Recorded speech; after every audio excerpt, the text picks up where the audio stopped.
Are you getting enough sleep? Probably not. As we all start thinking about our 2023 resolutions, you may want to add rest to your sleep. Now, or to your list, I should say, because sleeping sometimes isn't always rest. Well, here, let me tell you a little bit about this book that's coming up. It's written by Yvonne Thompson, and she's sharing some of the obstacles and benefits of peace. Tell us about Can You Sleep Like This in the Rest of God?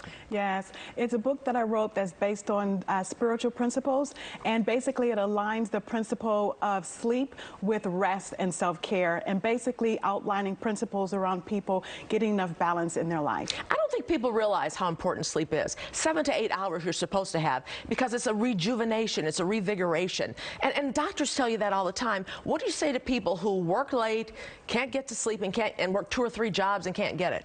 That it's important to be intentional and proactive. That at the end of the day, when we focus so much on work, and the culture that we live in is a performance culture, rest is counterculture. I really try to encourage people that as much as they plan their day, even myself as a type A personality, I have to make sure that I'm intentional about getting enough rest throughout the day, each day or throughout the week. Let's say you get in the bed and you're so stressed out, your mind's going crazy, and you're sitting there just staring at the wall, the ceiling, and the wall, whatever you're looking at, you're not sleeping. Right. Most often, a lot of people, they work until it's time to go to bed. And research tells us that we actually need to stop at some point in time, at least an hour, 2 hours before we go to sleep, and begin to unwind and shut down before it's time for us to retire. How do we unwind?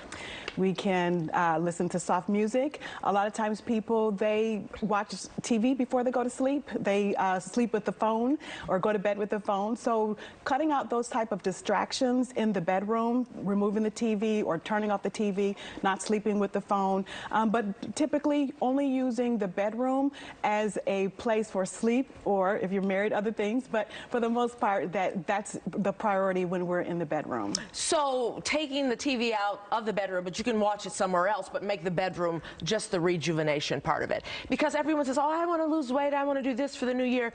But you can't do any of that until you get your mind right, can you? Exactly. A lot of times there's a lot of focus around physical wellness and even financial wellness, but we don't pay as much attention to our rest habits or our sleep habits, which all tie to our mental health and spiritual health as well. Yvonne, you make it sound so simple.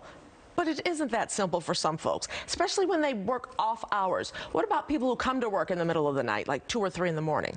Yes, it's important to find some type of rhythm based on one's schedule. What works for me may not necessarily work for you or someone else. So we have to find that rhythm that aligns with our lifestyle, our work, but still being intentional around the quantity of sleep that we get during the day. It has to be purposeful too, and also nutrition helps you to sleep better too.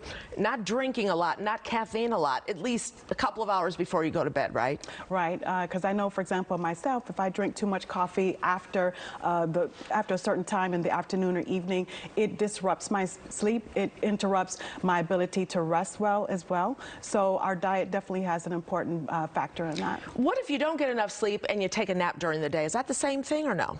It's not the same thing, but it is helpful that if we're not able to get enough sleep at night, taking a nap at least 30 minutes throughout the day, or at least once a day, can help with that, because again, it's allowing our physical body time to reset, time for our muscles to repair, cells to regenerate, and so it gives us the opportunity, even from a physical perspective, to reset and recharge. Is meditating like sleeping, or is that totally different?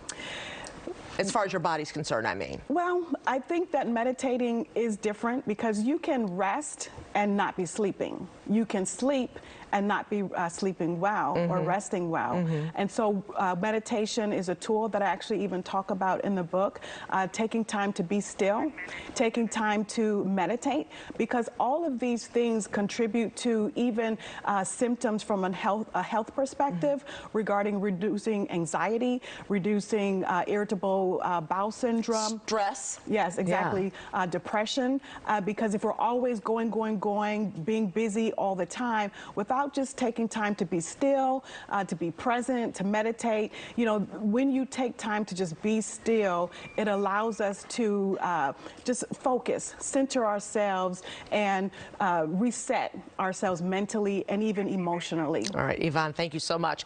Can You Sleep Like This? In the Rest of God is available online at any bookstore or at alisi.org, also in Spanish next month. Yes. Thank you so much.